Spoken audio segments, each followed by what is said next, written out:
এটা হচ্ছে আমাদের ঘাটাইল টু সাগর দিঘির ব্যস্ততম একটা রোড। এই জায়গাটা হচ্ছে সরিষাটা ভুয়াবাড়ির মোড়ের আগের একটা মোড়, অনেক ভয়ঙ্কর একটা মোড়। ঝোপঝাড়ের কারণে মোড়ের দৃশ্যমানতা অনেকটাই কমে গিয়েছিল, তাই নিরাপদ চলাচল নিশ্চিত করতে এবং জায়গাটির সৌন্দর্য ফিরিয়ে আনতে আমরা পরিষ্কারের কাজ শুরু করলাম। কাজ শুরু করার প্রথমেই একটা ছোট দুর্ঘটনার শিকার হলাম। ঝোপঝাড়ের ভেতরে যে বেঙ্গুলার বাসা ছিল এটা খেয়াল করি। কাজ শুরু করতে করতে কয়েকটা বেঙ্গুলে এসে কামড় দেয়। এদের কামড়ে তীব্র ব্যথা, জ্বালাপোড়া ও ফোলাভাব হতে পারে। তবু একটু সামলে নিয়ে আবারও কাজ শুরু করলাম, কারণ আমাদের লক্ষ্য ছিল এই কাজটা সম্পন্ন করা। অবশেষে কামড়ের তীব্র ব্যথা নিয়ে আবার কাজে নেমে পড়লাম, কারণ আমরা যে উদ্যোগ নিয়েছি সেটাকে অসম্পূর্ণ রেখে ফিরে যাওয়ার প্রশ্নই আসে না। কামড়ের ব্যথা ছিল, জ্বালাপোড়াও ছিল, তবুও থেমে থাকেনি, কারণ আমাদের লক্ষ্য একটাই, কাজটা শতভাগ সম্পূর্ণ করা। ব্যথা সাময়িক, কিন্তু একটি ভালো কাজের ফল দীর্ঘস্থায়ী। তাই কষ্টকে পাশে রেখেই কাজটা শেষ করার চেষ্টা করছি। এই রাস্তার বাঁকটি আগে অনেক ঝুঁকিপূর্ণ ছিল। এক পাশ থেকে অন্য পাশের গাড়ি ঠিকঠাক মতো দেখা যেত না, ফলে হঠাৎ করে গাড়ি সামনে চলে আসার সম্ভাবনা থাকতো। মূলত এই ঝুঁকি কিছুটা কমানো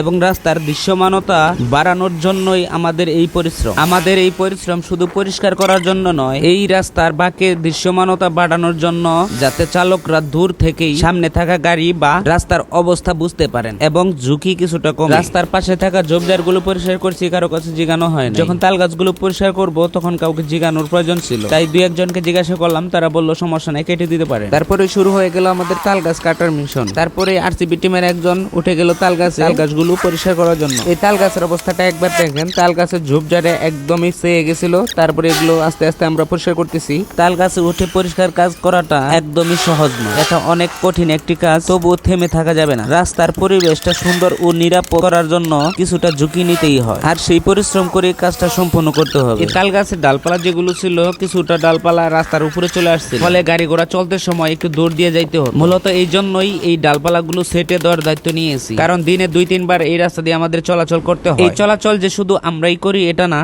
অনেকেই এই রাস্তা দিয়ে চলাচল করি, কিন্তু অনেকের চোখে বাজে, অনেকের চোখে বাজে না। যদিও কয়েকজন আমাদেরকে বলছে এই জায়গাটা একটু পরিষ্কার করার জন্য, তাদের নাম উল্লেখ করলাম না, কারণ তারা নিজেরাই বলছে যে নাম উল্লেখ করার প্রয়োজন নাই, এই জায়গাটা একটু পরিষ্কার করে দিলে ভালো হতো। এবং আমরা নিজেরাও এই জায়গাটা পরিষ্কারের পরিকল্পনা নিয়েছিলাম। এই লাইনে প্রায় 10-15টা তাল গাছ ছিল, তো সবগুলো পরিষ্কারের প্রয়োজন আমরা মনে করিনি। যেটা প্রয়োজন মনে হয়েছে সেটাই পরিষ্কার করে দিয়েছি। তাল গাছে উঠে তাল গাছ পরিষ্কার করার সময় কিছুটা ভয় ভয় লাগতেছিল। তাল গাছের মধ্যে অনেক পোকামাকড় থাকে এবং তাল গাছে অনেক কাঁটাও আছে, তবুও থেমে থাকার প্রয়োজন মনে করিনি। প্রয়োজন মনে করছি এগুলো পরিষ্কার করতেই হবে। কিছু বিপজ্জনক মোড় পরিষ্কার করি বলে অনেকেই বলে পুরো রাস্তাটা পরিষ্কার করার জন্য আমরা বিপজ্জনক মোড়গুলো পরিষ্কার করি, তাছাড়া ওই সোজা রাস্তায় আমাদের কোনো কাজ নেই। সবশেষে একটা কথাই বলবো, যারা এরকম কথা বলেন, পুরো রাস্তা পরিষ্কারের কথা বলেন, তারা নিজেরা আগে চেষ্টা করে তারপরে আমাদেরকে বলবেন। তবে এটা সত্যি বিপজ্জনক যে মোড়গুলো, যেগুলো তো অনেক রিস্ক হয় গাড়ি চলাচল, সেখানে আমাদেরকে বলবেন, আমরা চেষ্টা করবো সেখানে পরিষ্কার করে দেওয়ার জন্য। আমরা এটাও বুঝি অনেকে হাসি ও মজার ছলে এই কথাগুলি বলেন। মজার ছলে কথা না বলে